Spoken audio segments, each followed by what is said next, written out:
এই গরমকালে যতই বাইরের খাবার খাও বা ফ্যান্সি কোনো রান্না বাড়িতে বানিয়েই খাও, এই হালকা পাতলা সবজির ঝোল খেতেই কিন্তু সব থেকে বেশি ভালো লাগে।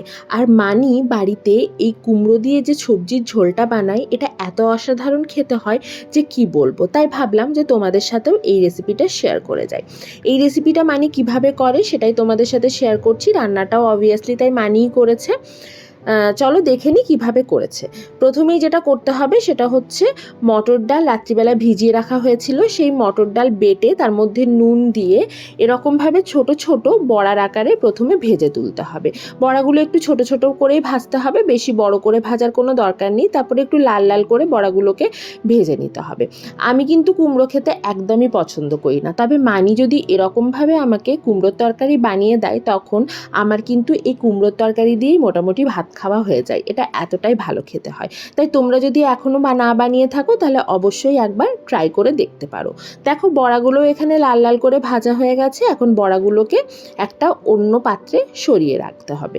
তারপর এই যে তেলটা রয়েছে এই তেলের মধ্যেই বাকি রান্নাটা হয়ে যাবে। তাই তেলের মধ্যে দিয়ে দিতে হবে 5 ফোড়ন।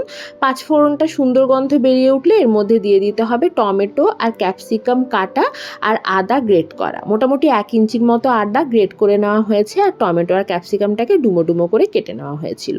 তারপর স্বাদ মতো নুন দিয়ে ভালো করে নাড়াচাড়া করে কেটে রাখা কুমড়োগুলোও দিয়ে দিতে হবে আর সমস্ত কিছু একসাথে ভালো করে মিশিয়ে এটাকে কষিয়ে নিতে হবে বা কুমড়োগুলোকে সেদ্ধ করে নিতে হবে বেশ খানিকক্ষণ। তাই ঢাকা চাপা দিয়ে মোটামুটি 5 থেকে 6 মিনিট কুমড়োগুলোকে সেদ্ধ করে নেওয়া হয়েছে।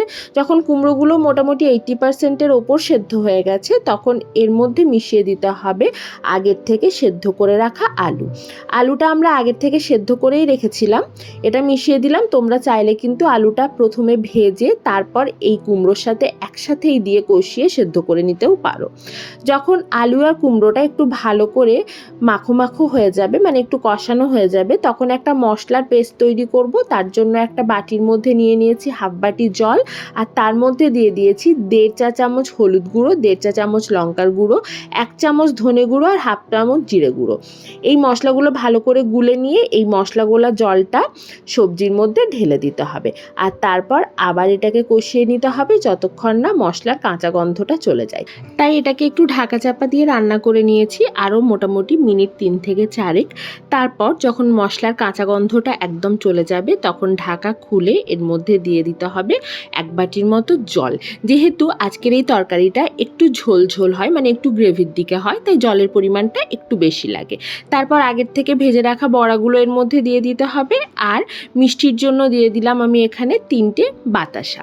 মিষ্টিটা স্বাদ অনুযায়ী দিতে হবে, যেহেতু কুমড়ো একটু মিষ্টি হয় তাই মিষ্টির পরিমাণটা একটু কম দিলেও চলে আবার না দিলেও চলে, তবে আমরা একটু মিষ্টি দিতে পছন্দ করি। তারপর ঝোলটা ভালো করে ফুটিয়ে নিতে হবে আর ঝোলটা ভালো করে ফুটে উঠলে এর মধ্যে দিয়ে দিতে হবে শেষের কয়েকটা উপকরণ।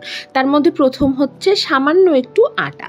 মানি বলে যে এরকম ঝোল জাতীয় তরকারিতে একটু আটা দিলে ঝোলের কনসিস্টেন্সিটা বেশ ভালো হয়। আর তারপর দিয়ে দিতে হবে গরম মশলা এরকমভাবে ছড়িয়ে আর 1 চামচ ঘি। তারপর ভালো করে সমস্ত কিছু মিশিয়ে নিলেই আমাদের আজকের কুমড়োর তরকারি বড়া দিয়ে একদম রেডি। গরম গরম ভাতে এটাকে কখনো খেয়ে দেখো, আমি শিওর যে তোমাদের খুব ভালো লাগবে। কেমন লাগলো আজকের এই রেসিপিটা অবশ্যই জানিও। ফিরে আসবো আবার অন্য কোনো রেসিপি নিয়ে, ততক্ষণের জন্য টাটা।